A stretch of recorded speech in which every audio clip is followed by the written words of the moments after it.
இன்றைக்கி பார்த்தீங்கன்னா மழை கம்பம் பிடுங்கிறதுக்கு முன்னாடியே மழை ஊற்றுன்னு ஊற்றுதுங்க. பரவாயில்ல, நல்ல மழை. இன்றைக்கி நான் இந்த மழையை எதிரே பார்க்கலங்க, எதிரே பார்க்கவில்லை. மழை பெஞ்சால் நம்ம ஏரியா அப்படி தான் இருக்கும். என்னென்ன எல்லாரும் அமைதியாக எப்படி நின்றுட்டுருக்காங்கன்னு பாருங்கள்.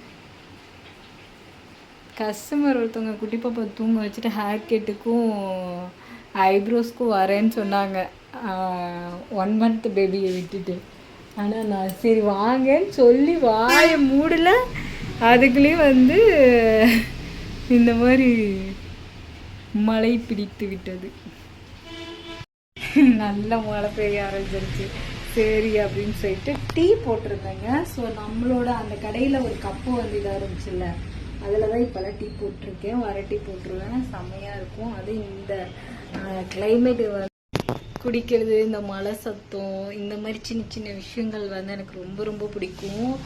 என்னென்னா இந்த கடைக்கு வந்ததுலேருந்து எனக்கு பாசிட்டிவ் வைப்பு நிறையா இருக்குது. ஸோ இப்பயும் ப்ராடக்ட்க்கும் சரி எல்லாமே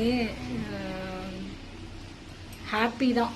எல்லோரும் நம்ம ப்ராடக்ட் யூஸ் பண்ணிவிட்டு சூப்பராக இருக்குன்னு சொல்லிட்டு அகெயின் எல்லோரும் 1000 எபோவெலாம் இப்போ வாங்க ஆரம்பிச்சிட்டிங்க, 1500 இந்த மாதிரிலாம். ஸோ செம்ம தேங்க்யூ சொல்லணும் எல்லாத்துக்கும், கடவுளுக்கும் நன்றி சொல்லணும். இப்படி ஒன்றும் இல்லாத ஒரு எப்படி சொல்கிறது, நான்லாம் இருந்த இடமே தெரியாமல் போயிட்டு இருந்துச்சு. என் லைஃப்பில் இவ்வளோ பெரிய ஒரு விஷயம் நான் அச்சீவ் பண்ணுறதுக்கு எனக்கு பெரிய இது பார்த்திங்கன்னா ஃபஸ்ட்டு என்னோட கடைன்னு சொல்லுவேன். அது எனக்கு ஒரு பெரிய ஒரு இது கொடுத்துச்சு, சரிங்களா, தைரியத்தை கொடுத்துச்சு. அதுக்கப்புறம் எல்லாரும் கடை வைக்கலாங்க, எல்லாரும் கடை வைக்கலாம், ஹஸ்பண்ட் சப்போர்ட்டு எல்லாமே இருக்கலாம். நம்மளுக்கு எந்த ஒரு சப்போர்ட்டுமே இல்லாமல் இந்த லெவலுக்கு வந்திருக்கோம்னா அது பெரிய விஷயம்னு நான் நினைக்கிறேன். ஏன்னா ஒரு பார்லர் வச்சுருக்கோன்னா அந்த இடத்துல பார்த்திங்கன்னா ஹஸ்பண்டும் பார்லர் வச்சுருக்காங்கன்னு வச்சுக்கோங்களேன், அவங்க ரெக்கமெண்ட் பண்ணிடுவாங்க, என் ஒய்ஃபுக்கிட்ட போங்க, அவங்க நல்லா பண்ணுவாங்க அப்படின்னு சொல்லிட்டு இவங்களா கஸ்டமர் அமுச்சு விட்டுருவாங்க ஒய்ஃபுக்கு. ஒய்ஃப் கஷ்டப்படக்கூடாது, அவன் 4 காசு சம்பாதிச்சு தரணும் அப்படின்னு சொல்லிட்டு எனக்கு தெரிஞ்ச இதுலேயே லேடிஸ் வராங்க. என் ஹஸ்பண்ட் கடை வச்சிருக்காருங்க, என்னைய பியூட்டிஷியன் கற்றுக்க சொல்கிறாங்க அப்படியெல்லாம் சொல்லுவாங்க. அதுக்கப்புறம் பையன் வச்சிருக்கான்னு வச்சுக்கோங்களேன், பையனுக்கு என் பையன் அங்கே கடை வச்சிருக்காங்க, போங்க சூப்பராக பண்ணி விடுவாங்கன்னு சொல்லிட்டு அனுப்பிச்சு விட்ருவாங்க.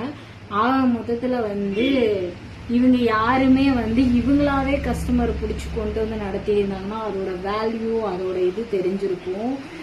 எனக்கு தெரிஞ்சு இங்கே மழை செமையாக பிடிச்சிச்சு, சரியான மழை பிடிச்சிச்சு, கொடை பிடிச்சிட்டு போயிட்டு இருக்காங்க. எனக்கு தெரிஞ்சு என்னோட விஷயத்துல பார்த்தீங்கன்னா ஃபர்ஸ்ட் ஃப்ளாப் பேரண்ட்ஸ் இல்லாமல் போனது, ரொம்ப சஃபர் பண்ணி வந்தது. அதுக்கப்புறம் பிஸ்னஸ்ல பயங்கர பிரச்சனை. ஒவ்வொரு கஸ்டமரும் எனக்கு எவ்வளோ இம்பார்ட்டன்ட், நான் இவ்வளோ கடை சேஞ்ச் பண்ணி கூட எனக்கு இன்னுமே ரெகுலராக பெரிய மோட்டிவேட் கொடுத்துட்ருக்காங்க. ஸோ என்னால் என்னோட உடம்பு ஒத்துழைப்பு கொடுக்கலினாலும் இந்த கை 15 நாளாக பெயின், நேற்று ஃபேஷியல் பண்ணங்காட்டி எச்ச வேண்டிடுச்சு. அப்படி இருந்தும் பேண்டேஜ் போட்டுட்டு நான் நின்று பேசிகிட்டு இருக்கேன், சரிங்களா. அப்போ எந்த அளவுக்கு நான் உழைப்ப நம்புறேங்கிறது நீங்கள் இது பண்ணியிருப்பீங்க. ஸோ இவ்வளோ பெயின்லேயும் நான் இது பண்ணுறேன் அப்படின்னா நான் எந்த அளவுக்கு ஹார்ட் ஒர்க்கு எல்லாமே நானே தான் ரெடி பண்ணுறேன், இந்த ப்ராடக்ட் எல்லாமே. ஸோ சேல்ஸ் நானே பண்ணுறேன், ஆர்டர் எடுக்கிறதும் நானே, கடையை பார்த்துக்கிறதும் நானே. அப்போ எந்த பெயின்ஃபுல்லாக இருக்குது அப்படிங்கிறத நீங்கள் தெரியும்னு நான் ஃபீல் பண்ணுறேன். என்னோட வலிகள் எதனாலன்னா ஒரு பிஸ்னஸ் இறங்கிட்டோம், அதில் எந்த லெவலுக்கு இருந்தாலும் யாருமே இல்லைன்னா கூட நடத்தி காட்டணும் அப்படின்னு சொல்லிட்டு இறங்கிட்டேன். ஆனால் என்னோட இடத்துல இருந்து நிறைய பேர் இந்த கடை வச்சதுக்கப்புறம் கடையை மட்டும் அலங்காரம் பண்ணி என்ன பண்ணுறது, கஸ்டமரை மதிக்க தெரியல. ஆனால் என்னோட கஸ்டமர் எல்லாத்துக்குமே தெரியும் நான் எவ்வளோ ரெஸ்பான்ஸ் பண்ணுறேன், எந்த அளவுக்கு நான் அவங்கள கேர் பண்ணிக்கிறேன். ஒவ்வொரு கஸ்டமரும் எனக்கு அவ்வளோ இம்பார்ட்டன்ட். எனக்கு தெரியாதவங்க என்னை காயப்படுத்துறத நான் எதையே அப்செட்டே பண்ணிக்கிறேன், காதலே வாங்கிக்க மாட்டேன். ஸோ எனக்கு நான் தெரியும் இது உன் லிமிட் இதாயும், எவ்வளோ பணம் வந்தாலும் உனக்கு திமுரு மட்டும் வந்துடக்கூடாது அப்படி எனக்கு நானே நைட்டு எல்லாமே நான் கேள்வி கேட்டுக்குவேன், சரிங்களா. அதனால என்கிட்ட எவ்வளோ நான் இதானாலும் நானாக தான் இருப்பேன்.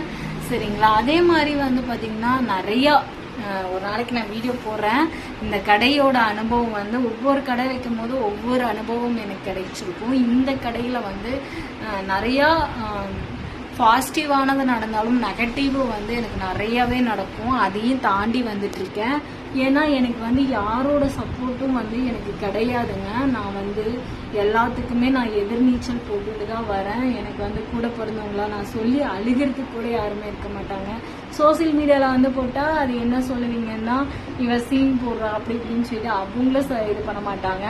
இப்போ ரீசன்ட் டேஸில் பார்த்தீங்கன்னா நம்ம சேனலில் வந்து ரொம்ப வியூஸ் கம்மியாக போக ஆரம்பிச்சிருச்சு. முன்னாடிலாம் வந்து நான் போட்டதுக்கு பயங்கரமாக வியூஸ் போயிட்டு இருந்துச்சு.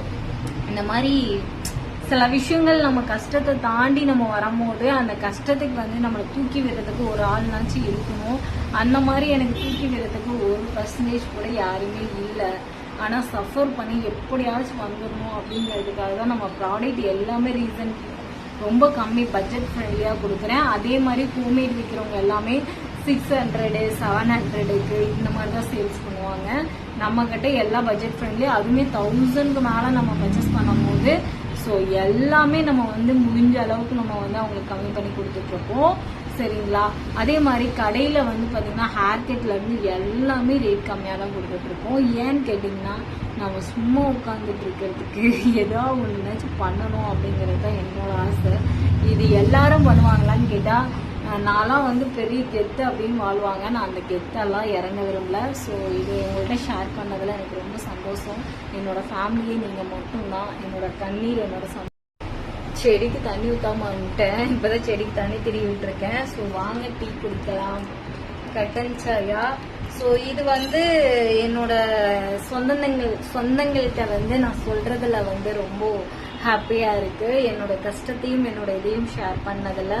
ஸோ தொழிலில் வந்து நிறைய பேர் வந்து ஒரு 100 பேர் வாங்கினீங்கன்னா ஸோ எனக்கு வந்து ஒரு 80 பேர்னாச்சும் எனக்கு இன்னுமே ரிப்பீட்டடாக வாங்கிட்டு எனக்கு சப்போர்ட் கொடுத்துட்டு இருக்கீங்க. எங்கேயோ இருந்து எங்கேயோ என்னோட ப்ராடக்ட் வாங்கி யூஸ் பண்ணுறதுக்கு ரொம்ப ரொம்ப தேங்க்ஸ் சொல்லிக்கிறேன் அகெயின். ஸோ இன்னும் நிறையா எனக்கு வந்து சப்போர்ட் கொடுங்க. சரிங்களா. மித்த பொண்ணுங்க மாதிரி நான் வந்து தேவையில்லாத விஷயத்த பண்ண மாட்டேன். சரிங்களா. எனக்கு என்ன தோணுதோ அதை நான் தப்பு பண்ணியிருந்தா கூட யோசித்து திருத்திக்குவேன். சரிங்களா. சரி, இவ்வளோ நேரம் என்னோட சோகத்தை வந்து கேட்டீங்க. எனக்கு வந்து என்னன்னாங்க என் கண்ணில் இருந்து ஒரு சொட்டு தண்ணீர் விழுகுதுன்னு வைங்க, இத்தனை பேர் பார்க்கறதுல ஒரு ஆள்னாச்சும் எனக்காக ஃபீல் பண்ணுவீங்களா? அந்த கண்ணீரை வந்து இப்படி பிடிச்சு இது பண்ணணும்னு நினைப்பீங்களா? அந்த ஒரு ஆள், ஒரு சிஸ்டர், ஒரு அண்ணனுங்க இருந்தா கூட எனக்கு போதுங்க. சரிங்களா. சரி, எல்லாத்துக்கும் ரொம்ப நன்றி சொல்லிக்கிறேன். ஹாப்பி.